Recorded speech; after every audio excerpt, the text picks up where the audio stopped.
Vous êtes en train de bosser efficacement, vous avancez bien, mais vous recevez une notification. Alors une petite voix dans votre tête va vous dire «Oh, je vais la voir, ça ne va durer que quelques minutes le temps de la voir». Et puis donc vous allez la voir. Mais finalement, ensuite après l'avoir vue, vous allez encore ailleurs, et ainsi de suite. Et d'une pause qui devait durer juste quelques minutes, vous vous retrouvez avec une pause qui dure 10 minutes, 15 minutes, 20 minutes, et vous perdez du temps. Ah, le portable, comme ça à double tranchant. D'un côté, il y a tellement d'informations accessibles pour bosser efficacement, mais il y a aussi tellement de distractions possibles. C'est donc pour cela que dans cette vidéo, on va aborder quelques méthodes pour être concentré et éviter ces distractions.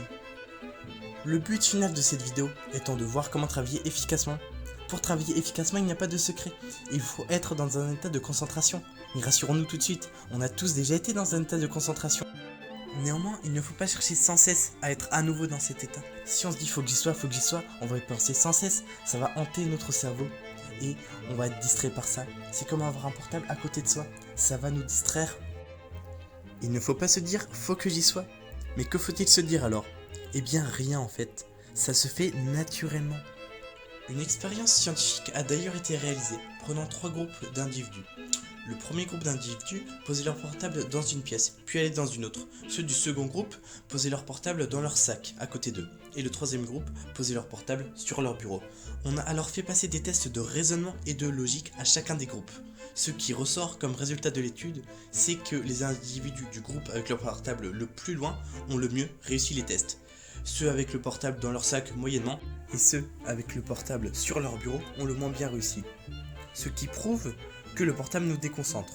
Même si on réfléchit à ne pas être déconcentré par notre portable, nous le serons, c'est inconscient en fait.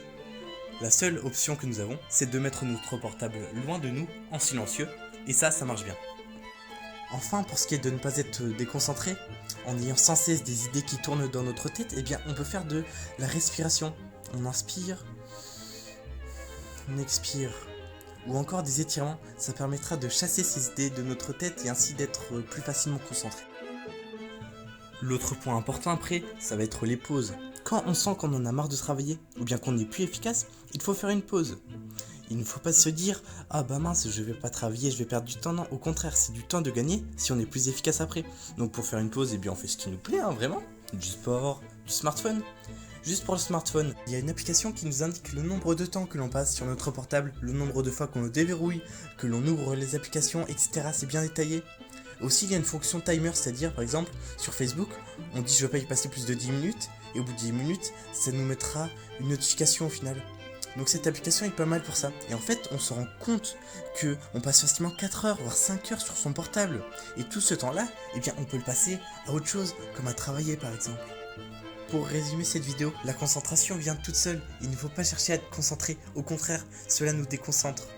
Il faut simplement avoir les éléments autour de nous qui nous permettent d'être concentrés, comme le portable éloigné, ou encore le temps de pause maîtrisé.